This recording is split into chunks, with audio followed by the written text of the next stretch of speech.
Hello दोस्तों, आज हम देखेंगे बैंक ऑफ बड़ौदा का केवाईसी फॉर्म कैसे फिलअप करते हैं। ये है एक बैंक ऑफ बड़ौदा का केवाईसी फॉर्म। सबसे ऊपर का हिस्सा छोड़ देना चाहिए क्योंकि वो ऑफिस यूज के लिए है। तो हम लोग पहले नेम से शुरू करेंगे। नेम पे चारों ऑप्शन है। ये प्रीफिक्स लिखना अनिवार्य नहीं है। यदि आप लिखते हो, अगर लड़का है तो प्रीफिक्स में मिस्टर और लड़की है तो मिस और मिसेस होगा। और नेम होगा फर्स्ट नेम पर और टाइटल होगा लास्ट नेम पर। जिसका मिडिल नेम है वो मिडिल नेम पर लिखोगे।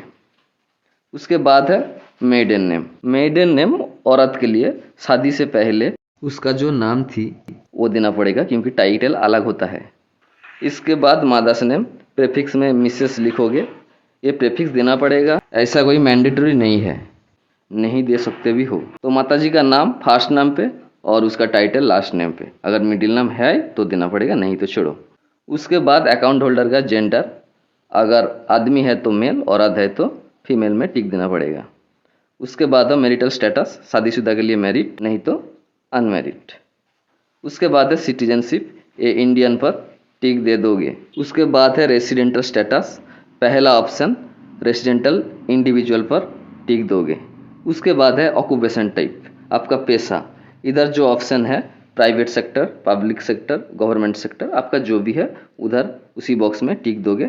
अगर आपका पेशा इन बॉक्सों में नहीं है तो अदर्स पर टिक दोगे। जैसे कि कल्टीवेशन, हाउस वाइफ, ये सब ऑप्शन पे नहीं है तो अदर्स में टिक दे सकते हो, या तो लास्ट ऑप्शन नॉट कैटेगोराइज्ड पर भी टिक दे सकते हो। मैं इधर उदाहरण स्वरूप प्राइवेट सेक्टर पर टिक दिया हूँ। इसके बाद है प्लेस और सिटी ऑफ बर्थ। इसका मतलब आपका जन्म का स्थान और शहर देना पड़ेगा। मैं इधर उदाहरण स्वरूप कोलकाता दिया हूँ। आप लोगों का जो भी प्लेस है वो दे दोगे। इसके बाद है details of KYC documents submitted. पहला ऑप्शन पर है आधार, ये मैंडेटरी है, इसका मतलब ये देना ही पड़ेगा। पहले आपका डॉक्यूमेंट नंबर, इसका मतलब आधार का नंबर दे दोगे। उसके बाद इशूइंग अथॉरिटी, आधार का इशूइंग अथॉरिटी है UIDAI, ये लिखोगे। मैं इधर आधार का डेट ऑफ इशू और प्लेस ऑफ इशू नहीं दिया हूँ, आप दे सकते हो भी हो।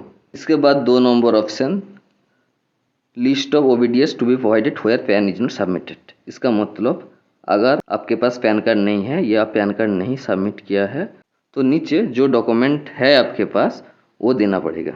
अगर आपका पैन कार्ड सबमिट नहीं है तो ये सब डॉक्यूमेंट देना पड़ेगा। अगर ये सब डॉक्यूमेंट आप दोगे तो जिस डॉक्यूमेंट दोगे वहाँ पर टिक दोगे और उसका document number, issuing authority, date of issue और प्लेस ऑफ इशू देना पड़ेगा।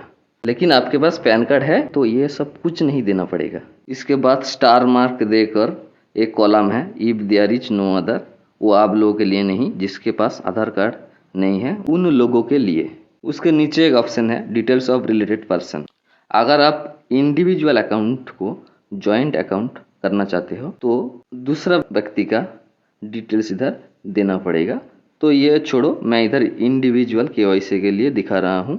तो हम लोग आ जाएंगे नीचे एप्लीकेंट डिक्लेरेशन पर। तो इधर नीचे डेट है, जिस दिन आप फॉर्म सबमिट करोगे उस दिन का डेट, और नीचे आप जिस प्लेस से दे रहे हो उस प्लेस का नाम उल्लेख करोगे। उसके बाद राइट साइड में आपका सिग्नेचर दे दोगे। जो सिग्नेचर नहीं कर सकते हो वो थंब इम्प्रेशन दे दोगे। और एक गुरुत्वपूर्ण बात है, इधर फोटो लगाने का कोई जगह नहीं है, लेकिन फ़ोटो चाहिए। तो इसके लिए आप ऊपर इधर एक फ़ोटो पेस्ट कर दोगे। मोटे तौर पर बैंक का केवाईसी फॉर्म फिलअप हो गया, लेकिन ये फॉर्म के साथ और एक फॉर्म देता है एनेक्सचर 1, ये भी भरना पड़ेगा। तो पहले आपका जो बैंक ऑफ बड़ौदा का अकाउंट नंबर है वो इधर बॉक्स में भर देना पड़ेगा। उसके बाद 2 ऑप्शन है ए और बी, आप ए ऑप्शन पर टिक दोगे। बी ऑप्शन आपके लिए नहीं है, उन लोगों के लिए जो विदेश से पैसा कमाता है। लेकिन जिसका बी ऑप्शन है उसको बी पर टिक देने के बाद उसका डिटेल्स भरना पड़ेगा, कौन सा कंट्री से पैसा कमाता है, और भी कुछ डिटेल्स बॉक्स पर फिलअप करना पड़ेगा। तो जो भी है ये आप लोगों के लिए नहीं है। इसके बाद 2 नंबर ऑप्शन पर name of the account holder, आपका नाम दे दोगे। उसके बाद कस्टमर आईडी जो आपका पासबुक में रहता है, अगर नहीं है तो बैंक स्टाफ से पूछना पड़ेगा और लिखना पड़ेगा। उसके बाद फादर्स नेम, आपका पिताजी के नाम। उसके बाद है स्पाउस नेम। आदमी है तो उसका बीवी का नाम लिखोगे, और औरत है तो उसका हस्बैंड का नाम लिखना पड़ेगा। उसके बाद आपका जो जेंडर है दे दोगे, आदमी के लिए मेल, औरत के लिए फीमेल। उसके बाद पैन, 7 नंबर ऑप्शन पर आपका पैन कार्ड का जो भी नंबर है वो इधर लिखोगे।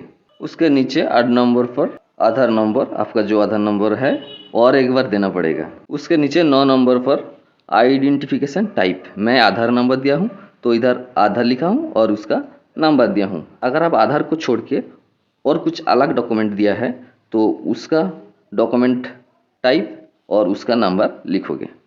इसके बाद है ऑक्यूपेशन, मैं इधर सर्विस दिया हूँ और सारे भी ऑप्शन है, आपका जो है दे दोगे। अगर ऑप्शन पे नहीं है तो अदर्स लिखोगे। उसके बाद डेट ऑफ बर्थ, आपका जन्म का तारीख, वो भी दिन, मंथ और साल के साथ देना पड़ेगा। उसके बाद है नेशनलिटी, ये इंडियन लिखोगे। उसके बाद प्लेस ऑफ बर्थ, आपका जन्म का स्थान दे दोगे, मैं इधर उदाहरण स्वरूप कोलकाता दिया हूँ। उसके बाद है परमिसेबल डॉक्यूमेंट्स आर, चलिए मान लेते हैं आप पैन कार्ड और आधार कार्ड दिए हो तो पैन और आधार पर टिक दोगे, मैं उधर ऐसे ही दिया हूँ। लेकिन आपका कुछ और भी डॉक्यूमेंट दे रहे हो तो उस डॉक्यूमेंट पर भी टिक दोगे। पीछे और एक भी पेज है, इधर है कंट्री ऑफ बर्थ, इंडिया होगा। एड्रेस टाइप ये रेसिडेंटल करोगे। उसके नीचे नेम, आपका नेम लिखोगे।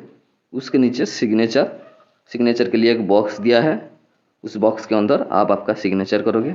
उसके नीचे है डेट, जिस दिन फॉर्म भरोगे उस दिन का डेट दे दोगे, वो भी दिन, मंथ, साल के साथ। और उसका राइट साइड में है प्लेस, आप जिस प्लेस से लिख रहे हो उस प्लेस का नाम दे दोगे।